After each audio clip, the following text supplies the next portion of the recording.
que vous parcourez les travaux de recherche, les mémoires et les thèses de doctorat de certains, vous vous demandez s'il n'y avait pas mieux en termes de sujets. Pour un pays qui a encore besoin de la haute réflexion dans plusieurs pans de son bien-être, sa survie et son développement, vous lisez des sujets et des objets d'étude qui sont d'une terrible vacuité pour les priorités de la nation et des citoyens. Les chercheurs dépensent de grosses quantités d'énergie dans les sujets dont l'élaboration n'apportera pas grand-chose à notre quotidien. Or, l'un des fondamentaux dans le choix des sujets de recherche est la proximité du sujet avec les problèmes de la société, les problèmes cruciaux de la société. En effet, l'étude doit être une esquisse de réponse ou de solution à un problème des citoyens ou du pays. L'orientation académique doit d'ailleurs suivre cette logique. On ne réfléchit pas seulement pour réfléchir,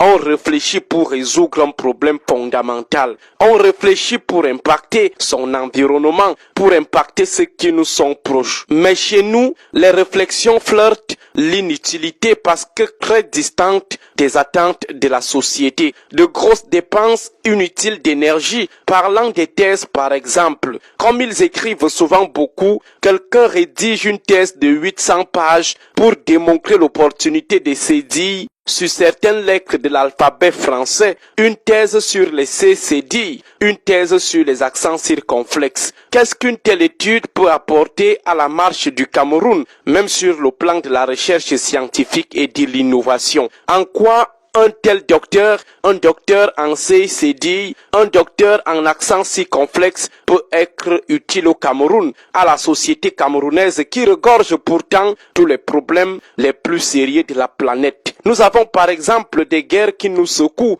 au Nozo et à l'extrême nord, mais un Camerounais prend pratiquement 5 ans de sa vie à étudier les guerres de l'Empire byzantin ou ottoman. En quoi un tel docteur pourrait aider le Cameroun à comprendre et à venir à bout des guerres qui le meurtrient, éviter les 6000 morts et les 7000 morts en moins de 3 ans. Oui, ces sujets peuvent être pertinents, seulement ils ne contribuent pas directement à la résolution des problèmes cruciaux des Camerounais et du Cameroun. Les déplacements des peuples du Guatemala entre le 8e et le 9e siècle, ça ce sont des sujets des chercheurs des pays qui n'ont plus vraiment de problèmes prioritaires. Une thèse sur la composition du calcaire et du granit, c'est trop d'énergie dilapidée. Si oui, un article, mais pas quand même toute une thèse de 800 pages après 5 années de recherche. De toutes les façons, ce qu'on peut retenir, c'est que les Camerounais, dans leur immense majorité, ont souvent des choix, des sujets de réflexion et de discussion qui échappent complètement à la raison, totalement à l'entendement. Bonne journée à tous.